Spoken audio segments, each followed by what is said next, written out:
Hormonal இம்பேலன்ஸ்னால irregular periods ஆகுதா, PCOD இருக்குன்னு சொல்லியிருக்காங்களா, அண்ட் இதனால் ஹேர் லாஸ் ஆகுதா, அண்ட் கன்சீவ் ஆகணும்னு ட்ரை பண்ணிட்டு இருக்கீங்களா, அவங்க தாராளமாக இதில் ட்ரை பண்ணி பார்க்கலாம். ஸ்டவ் ஆன் பண்ணி பேனை லோ ஃப்ளேமில் வச்சுட்டு நான் சொல்கிற ட்ரை சீட்ஸ் அண்ட் நட்ஸ் எல்லாம் ஒரு 20 to 30 செகண்ட்ஸ்க்கு ட்ரை ரோஸ்ட் பண்ணி எடுத்துக்கலாம். Pumpkin seed, sunflower seed, flax seeds and sesame seed, அதாவது எள்ளு, அதுக்கப்புறம் ஆல்மண்ட், பாதாம். ஸோ இது எல்லாத்தையும் சேர்த்து நல்லா ட்ரை ரோஸ்ட் பண்ணி எடுத்துக்க போகிறோம். அப்புறம் ஒரு பிளேட்க்கு ட்ரான்ஸ்ஃபர் பண்ணிட்டு கொஞ்சம் சூடு ஆறுனதும் மிக்சர் ஜாரில் சேர்த்து நல்லா பிளெண்ட் பண்ணி எடுத்துக்க போகிறோம்.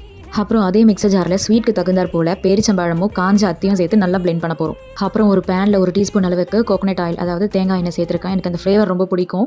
ஸோ அதனால் நான் கோகனட் ஆயில் ஆட் ஆன் பண்ணிவிட்டு அப்புறமா அந்த பேரிச்சம்பழத்தை சேர்த்து நல்லா சாட்டே பண்ண போகிறேன்.